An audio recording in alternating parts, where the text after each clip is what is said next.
diamond jewelry was really appreciated by Tess. And Angel says he had never till now estimated the artistic excellence of Tess's limbs and features. So this just also shows how much he loves her, and just how he really looks up to her and her beauty, and especially with all of this fine jewelry that is on her now, it just overwhelms him.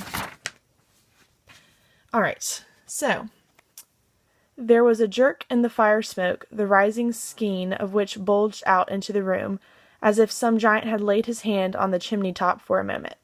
So, in this part of the scene, there's just a little bit of an interruption in the fire, almost like a little hiccup in the fire, and the author describes it as if the giant is holding his hand on top of the fireplace, which I thought was a really incredible image, so I drew that out.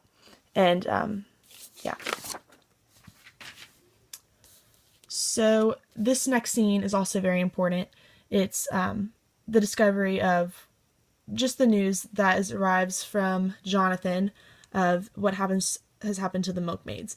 And it's important to remember that Angel is the one that is speaking to Jonathan, but Tess can overhear them. So she still does find out, even though he probably doesn't want her to find that out, especially on their honeymoon. So, something that I focus on mainly was the moon changes during chapter 34.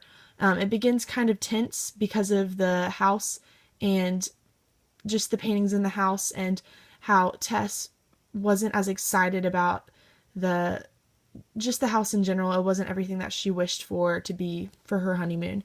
And then it changed a little bit to more of an excited mood as the jewelry arrived and the sun came out and that kind of thing.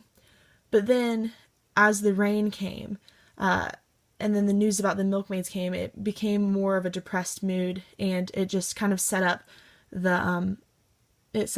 for the eventual Angel's confession, which kind of brought hope for Tess, because she thought that he would definitely forgive her after what he had done.